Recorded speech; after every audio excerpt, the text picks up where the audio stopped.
Welcome to IB Time's preview of the 2014 FIFA World Cup in Brazil. I'm joined by Chief Sports Reporter Nick Howson and European football correspondent Eduardo Fernandez-Abascal. Hi guys, who do you reckon is going to be the favourites to win this tournament?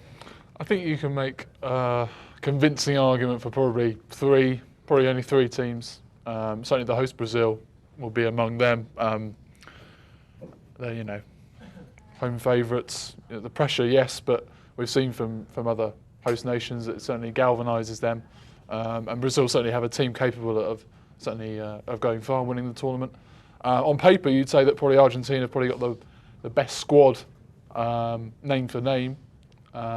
Leaving out players like Carlos Tevez, that ensures that there's a real depth of quality, particularly in their attack. And I think the other team to really look at, and one that's sort of flown under the radar a little bit, is Germany. You look at where they finished. I think they've reached the semi-final. I think in 5 of the last 6 major tournaments, and a record like that suggests that they're going to be there or thereabouts come the sharp end. And apart from that three, I think that we also should add Spain, because not only because they have won the last 3 big tournaments in a row, because also they now have the experience. And it's true that Xavi, Villa and Torres and some crucial players in the last couple of years have passed probably his best. But anyway, there are 2 new fresh faces like Diego Costa and Coque that can make the difference for Spain in this tournament, and I think Spain also can have a good chance to win the tournament. Yeah, I think there's probably 2 major question marks over Spain. I think the firstly is the average age of the squad, or certainly the core players involved. It's quite, it's an ageing team. Yes, they've been there and done it, but are they going to be able to reproduce in a tournament where it's all going to be sort of about attacking verve? And I think the second one is really about Diego Costa as well. I think it's how is he going to fit in a team of which he's very seldom played in? How is he going to fit in at the spearhead of an attack that rarely actually has a striker? And can he translate his impressive club form, be it for a season, into a major tournament? So I think that's yes, you could have Spain as a contender, but I think those 2 are major question marks against them. Actually, I think that Diego Costa proved at Atletico last season, not this one, that he can fit to anything. Actually, last season Falcao was the biggest star in Atletico, and he was the second man, and he did very well. And I think that in Spain he's going to adapt to the tiki-taka style, and he's going to add something different to a team that normally is just about talent and about passing game. He can add press high and a lot of strong to the team. So with the likes of Spain, Brazil, Argentina, they're the typical sides that you expect to challenge. Are there any dark horses that we should look out for that could spring a surprise? Yeah, I mean, you don't want to mention a team like Belgium too often, because eventually they don't become dark horses, they become genuine contenders. But their emergence over the last couple of years with a core of Premier League players, that makes them certainly entertaining to watch. It's certainly worth keeping an eye on them. I think if injury permitting, Portugal will certainly be a dark horse, so to speak. They haven't got a squad really of any with many star names, but if Cristiano Ronaldo is fit, a player like him, he had them, had Portugal kicking and screaming all the way to the tournament, let alone to the semi-final at Euro 2012 as well. So he certainly has the capacity to do something there as well. You might want to look at 1 or 2 of the other European teams. I think Chile certainly will have an opportunity. We've seen a lot of them.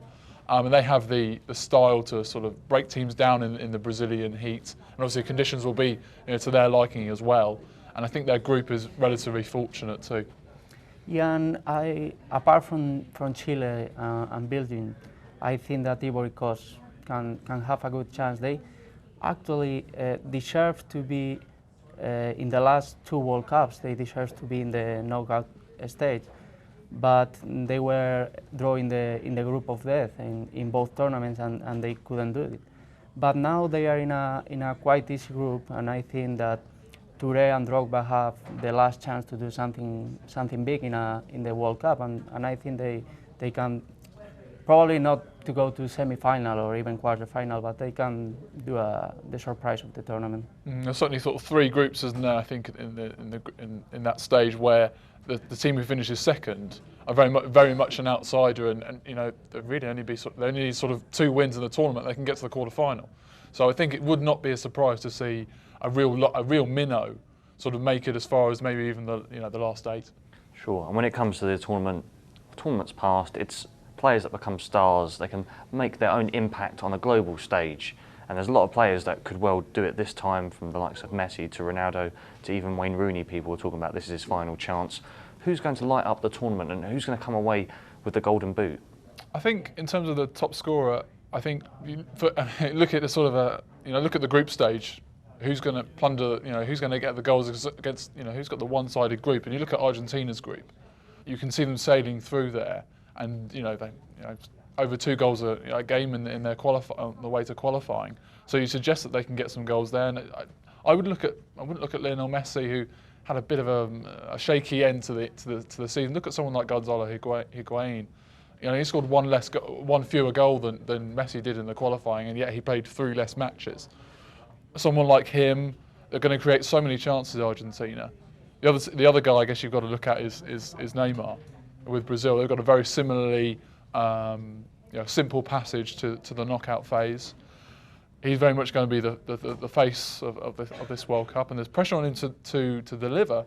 But let's not forget he's had a superb first season with Barcelona, which has sort of been overshadowed by their own problems and how he actually got there, and probably how well Gareth Bale's done for Real Madrid as well. So those are the 2 for me that could both light up the tournament and also finish as the top scorer. Yeah, I think Messi is going to be the top scorer. Because what Nick said, no, because Argentina is going to play with Iran, with a very easy teams in the group stage, and I think that Messi can take the opportunity to score many goals and maybe go to the last 16 with 4 or 3 goals, and also Neymar I think can be a contender, because obviously Brazil is going to be in the semi-final or final of the tournament, or not obviously, but it is expected, and also because in Brazil the number 9 that normally is Fred is a low profile, and in Brazil it's not like in Barcelona that everybody plays for Messi. In Brazil everybody plays for Neymar, and they are going to help him to score many goals. And just to mention a surprise, I really believe in Lukaku, because Belgium can do a good World Cup. They have a really good generation, and with Hazard assisting, Lukaku can make a good tournament and maybe prove Jose Mourinho that he deserves a place in Chelsea next season. It's worth forgetting, going back to Messi, he's probably 1 tournament away from getting close, if not eclipsing what Diego Maradona did with Argentina. It's a huge tournament for him. Really no excuses as far as the climate goes in terms of how Argentina's group is very much probably his best opportunity he'll ever have to stamp a mark on a World Cup, and be really interesting to see how he does. Well, for all our coverage of the World Cup, go to our website, ibtimes.co.uk/sport.